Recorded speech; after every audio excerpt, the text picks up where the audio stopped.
Alright guys, we're going to be doing Wednesday's workout. It is straight sets for 5 rounds. We're only going to be working for 20 seconds on, and we get 20 seconds of a break. So it's going to move pretty quick through the stations as we roll through those rounds at a rapid pace.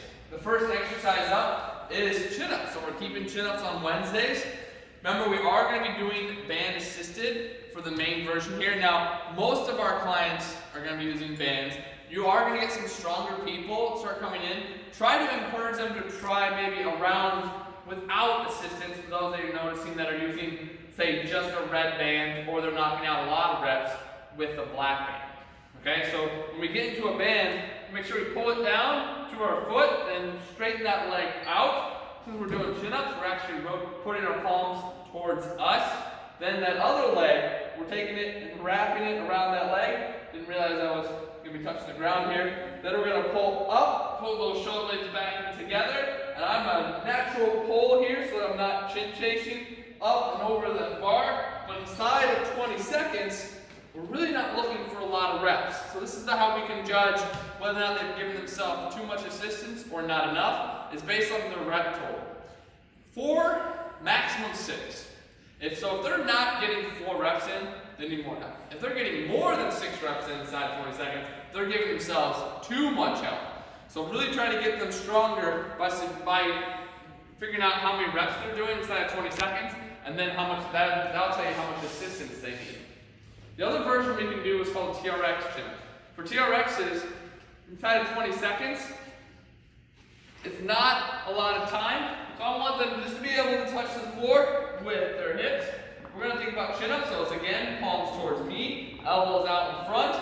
I'm going to think about staying tall. So just telling people stay tall may not be enough. So you're thinking about pulling first and keeping those eyes forward. Pulling first keeps them from thrusting their hips forward, right? I haven't done anything yet and their hips are already coming off the ground. So I'm pulling first, and then if I need help or assistance, I can drive through the lower body to help me achieve TRX chin-up. That's how our TRX chin-up becomes easier than a banded chin. If they're just pulling the entire time with their arms, actually almost feel just like a banded. So if they actually need more assistance than a banded chin-up can give them, that's why we have this in the modification. And then they can press through their heels as they perform that chin-up. Okay, so they do a rep, their butt rests on the floor, then they can do another rep as well. Okay, so that's how they're going to get their 4 to 6 in on TRX. For some people, they're not going to be strong enough, or heavy individuals especially, to do a chin-up either with a TRX or a band. So we're going to have them grab a band for a lat pull down, lock those arms out, really engage those lats, and pull that band down to the thighs. Slow and controlled stop at the shoulders so I keep tension in the band the entire time. And they're going to go heavy for that only 20 seconds so that they themselves are looking for that 4 to 6 reps. Station number 2 is going to be set up right behind the chin-ups. So they're going to be actually cooling off people on the chin-up bands. We're going to go in 20 seconds on bike sprints. Bike sprints is important that we get on that bike and then 20 seconds. We're going to make as much noise as possible on those bikes. For those of you that have bigger classes on Wednesdays, these will need to be just put away, either A for the finisher or B for the warm-ups. People have space. A couple bikes, just go right in there between the boxes. Another bike can go right in there. So if you have a group that finishes on the bike, you just ask them to roll their bike in, or you as a coach can do so in between the workout and then the finisher. So two exercises on one quadrant of the gym, which is going to open up a lot of space for the final 3. So the third exercise is going to be what's called farmer carries. Only 20 seconds. So this is very important that they go heavy and challenge that grip strength. Okay? So for that farmer carry, we're going to go towards the mirror. And we're going to think nice and heavy, push the weight to the floor, and then good posture. Push that weight down, get tall. Push that weight down, and get tall. That's how it challenges that core strength over the course of that 20 seconds. A lot of people are not challenging their grip strength enough here, so they think about if it's not almost ready to fall out of their hands, they're not going heavy enough with the farmer carry. So everyone can do that station. Station number 4, we're going to be working some hamstrings. Okay, so we have a couple variations for our sliders. So when we're doing slider work, when we're coming through, I'm going to show you what it to the middle exercise most people are going to do. Then I'll show you an easier version and then the hardest. The sliders, what we're looking to do is get those heels dug in, go up to that glute bridge position, glutes are on and engaged, and then I will slide my sliders out under control, reach that full extension, drop the hips, pull it back in, hips come up, extend all the way out again, drop, and then back in. If you have people who cramp and can't quite do this exercise, maybe they're not strong enough, then they'll go to a glute bridge march. So it's just on the ground, hips come up to the normal glute bridge, and then they're picking up one leg at a time, and we're actually working the leg that's actually stable on the floor. Okay? That's the regression of that exercise. The progression is with a ball. Now, not many people will be able to do this. This requires a lot of stability strength, as well as the strength to be able to move the body in and out with your, the ball in and out with your hamstrings. Some people are going to cramp here on this one.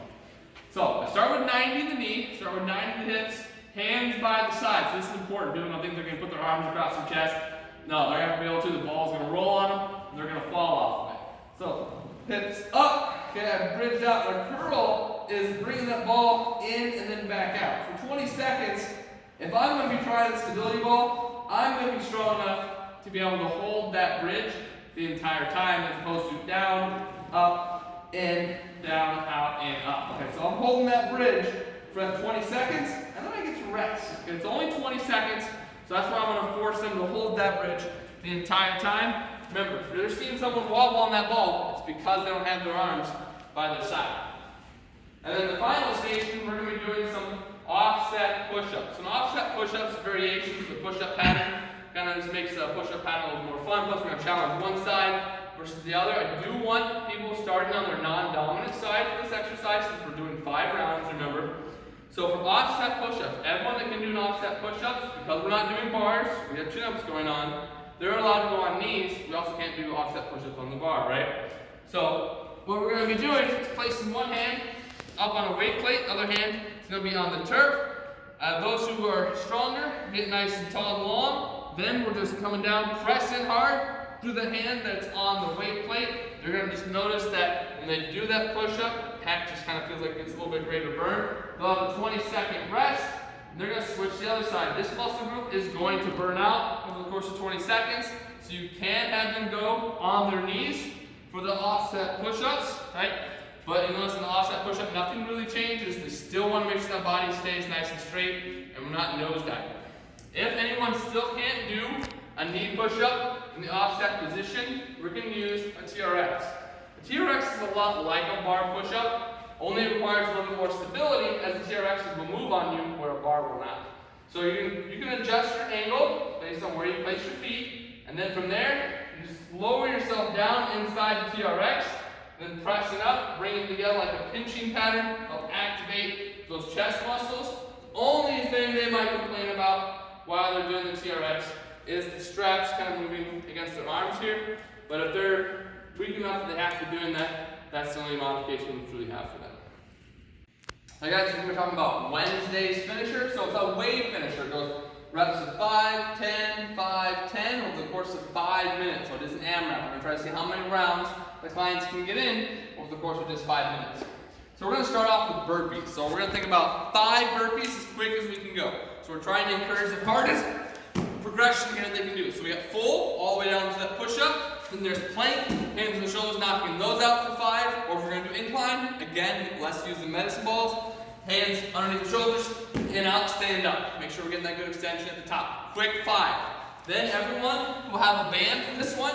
I encourage people to go to the red and the blacks, as this is going to be pretty challenging. Stronger people can possibly do purple, because it's only 10 reps. So we're doing 10 seated rows, just pull in right at the base of that rib cage. We'll bend the knees, will help a lot of people out as well while they're doing that seated row. So for 10 reps there, then they're going to go for 5 of the yoke Divebombers. Now this exercise is going to be the bar where they slow down just a little bit. 5 Divebombers, yoga push-ups, or dog to cobra. Now we already know based on station number 5 earlier whether or not they can do a yoga push-up or a Divebomber. If they can't do full push-ups, they can't do a yoga push-up or a Divebomber. They have to do dog to cobra. Because the Divebomber and yoga push-up require the strength to do a full push-up. So I start with that downward dog position, eyes on the toes, back as the nose to the floor. And I'm gonna come through and end up in that cobra position, and then drive those hips back, get back down to that downward dog position, that position where the shoulder blades are engaged, and dropping that nose again with that push-up pattern. Okay, so five of those, right? About as quick as I can go is only about that speed. Now, if I can't quite do a dive bomber, I'll just go to the push-up position, knock the push-up out, back to downward dog, back to that push-up position, knock the push-up out. So, you understand now why they have to be able to do a push-up to do one of those versions. For those who can't, okay, downward dog still, same starting position for everybody, and then it's just drop the hips. Lead with the hips up, lead with the hips down, back and forth for 5. Then we're going to end at 10 squat jumps, okay? So squat jumps, get down, explode up, moving as quick as we can. So we those 10, if we can't quite jump, we're just knocking out the body weight, or if I'm close to TRX, I need the help. Let's have them using TRX for this one, making sure that we're trying to get that 90-degree squat if we can.